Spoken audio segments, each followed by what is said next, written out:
حدیث میں آتا ہے کہ ایک بزرگ تھے پچھلی امتوں میں, نماز پڑھ رہے تھے, ان کی ماں نے ان کو نماز کے دوران بلایا. وہ پریشان ہو گئے کہ ایک طرف میری نماز ہے اور ایک طرف ماں کا تو پکار کا جواب دینا ہے. کیسے تقویٰ تھا دیکھو پہلے لوگوں میں. آج نماز میں نہیں ہوتے, ٹی وی دیکھ رہے ہوتے ہیں اور ماں پکارتی ہے, جواب.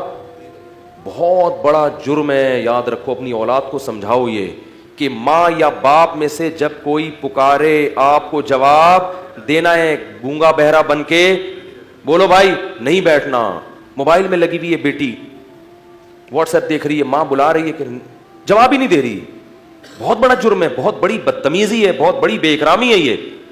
تو بزرگ تھے نا, تبھی تو ڈر گئے کہ نماز ہے اور کون پکار رہا ہے, ماں پکار رہی ہے. اب کنفیوز ہو گئے کہ یار ایک طرف نماز ہے, مسئلہ معلوم نہیں تھا کہ نماز توڑوں تو اللہ ناراض ہو سکتا ہے, نماز نہیں توڑوں تو کیا ہوگا, ماں نہ.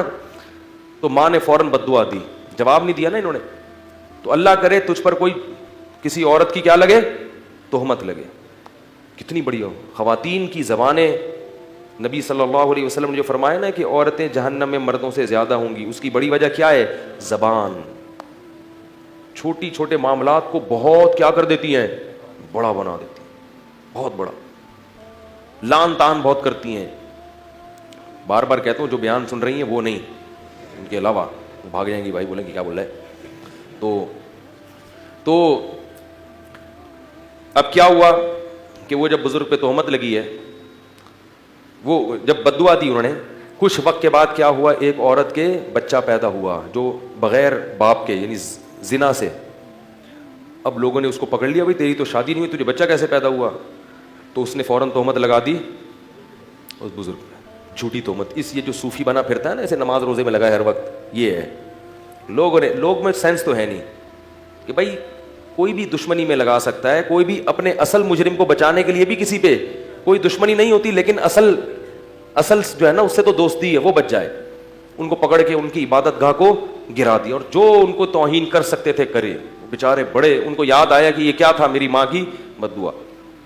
حدیث میں آتا ہے کہ بچپن میں کوئی بھی نہیں بولتا سوائے 3 بچوں کے, ان میں ایک یہ بھی تھے.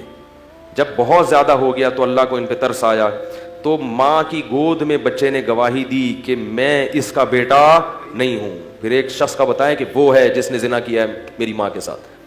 پھر لوگوں نے اور زیادہ عقیدت میں ہاتھ پاؤں چوما, اور کہا کہ ہم سونے کا بنا دیں گے آپ کا محل. انہوں نے کہا نہیں, سونے کا نہیں, مجھے مٹی کا ہی بنا دو. تو اس سے پتہ چلتا ہے کہ ماں کی بد دعا کا اثر, بولو بھائی, بہت جلدی ماں کی بد دعا کا اثر ہوتا ہے. تو اس طرح پتہ چلتا ہے کہ ماں کی دعا کا اثر بھی جلدی ہوتا ہوگا یقیناً. تو اس لیے والدین کو خوش کر کے ان کی دعائیں لینی چاہیے, اور والدین کو چاہیے اگر کبھی اولاد سے کمی کوتاہی ہو گئی ہے تو بد دعا بہت بڑا جرم ہے یہ, اس سے ماں باپ کو بھی سزا ملے گی کہ اتنی سی بات پہ بد دعا دی کیوں تم نے. تو اسی وجہ سے امام ابو حنیفہ رحمہ اللہ تعالیٰ نے اس حدیث سے استدلال کیا کہ نفل نماز اگر آپ پڑھ رہے ہیں اور والدین آپ کو پکاریں تو نماز توڑ کر ان کا جواب دینا چاہیے. ٹی وی دیکھتے ہوئے جواب دینا کیوں واجب نہیں ہوگا, واٹس ایپ پہ بیٹھے ہوئے کیوں واجب نہیں ہوگا. بے شک آپ وہ بات نہ کریں, آپ کچھ عذر کر لیں کہ میں مصروف ہوں, یہ ہوں, لیکن گونگے بن کے بہرے بن کے نہ بیٹھیں. اور یہی حکم باپ کا بھی ہے, ماں کا بھی ہے, دادا کا بھی ہے, نانا کا بھی ہے, دادی کا بھی ہے اور نانی کا بھی ہے. دادا دادی نانا نانی میں سے کوئی آپ کو پکارے تو آپ دیکھو, پولیس والا آپ کو بلائے نا, آپ کے لیے جانا واجب نہیں ہے, وہ خود ہی اٹھا کے لے جائے گا آپ کو. آپ کے لیے جواب لبیک کہنا واجب نہیں ہے, خود ہی اگلی کال پہ آپ کو موبائل آئے گی اور اٹھا کے لے جائے گی. دادا بیچارہ اٹھا نہیں سکتا آپ کو, وہ بوڑھا آدمی ہے, اس لیے ان کے احسانات بھی زیادہ ہیں. تو دادا دادی نانا نانی, اسی طرح پر دادا پر دادی پر نانا, یہ سب جتنے بھی آپ کے آباء و اجداد ہیں نا, ان میں سے کوئی بھی پکارتا ہے تو آپ کو اس کا جواب دینا واجب ہے, کیونکہ ان کی توہین شریعت کسی بھی صورت میں برداشت. اب سوچو, اس توہین کو برداشت نہیں کیا گیا کہ چپ رہو, تو جا کے ان سے بدتمیزی والی توہین کو کیسے برداشت کرے گی شریعت, کہ جھڑک کے بات کر رہے ہو ان سے, ان کو یوں کر رہے ہو. یہ جو غیر مسلم قومیں ہیں نا, ان میں بالکل احترام نکل